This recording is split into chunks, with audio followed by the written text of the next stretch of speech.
Mga kapuso, silipin ng halos 2,000 koleksyon na anime figure toys ng 42 anyos na piggery owner sa Batangas City sa report ni Paul Hernandez.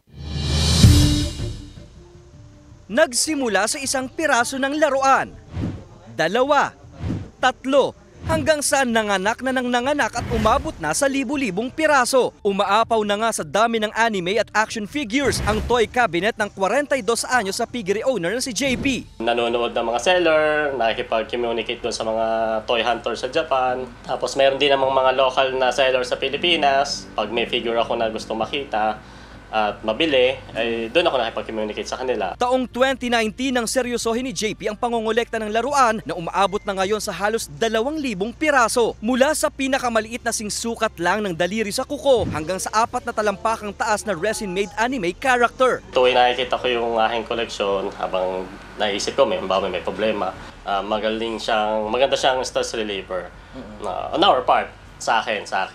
Bata pa lang daw mahilig na sa cartoons at anime si JP at ang hilig lang sa pagguhit na uwi sa pangongolekta. Maaring may ilan daw na magtataas ng kilay sa ginagawa ni JP pero bunga raw ang lahat ng ito ng kanyang pagsisikap sa trabaho at pangako sa sariling makakabili rin siya ng sariling laruan. Kung tingin-tingin sa mga kaklase ko, sa mga pinsan ko na may kaya, sabi ko pag nakaluwag-luwag ako, paglaki ko, pagtanda ko, mag-start ako ng aking collection. Parang na-feel ko na yun dati kasi mahilig nga siya sa anime, mahilig siya mag-drawing. So, hindi malalayo na talagang mangongolekta sila ng mga ganito.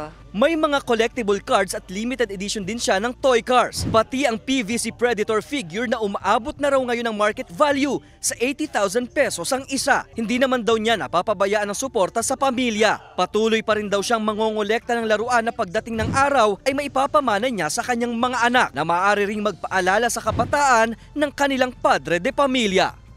Kasama si Kel Ravaca, Paul Hernandez, Balitang Southern Tagalog.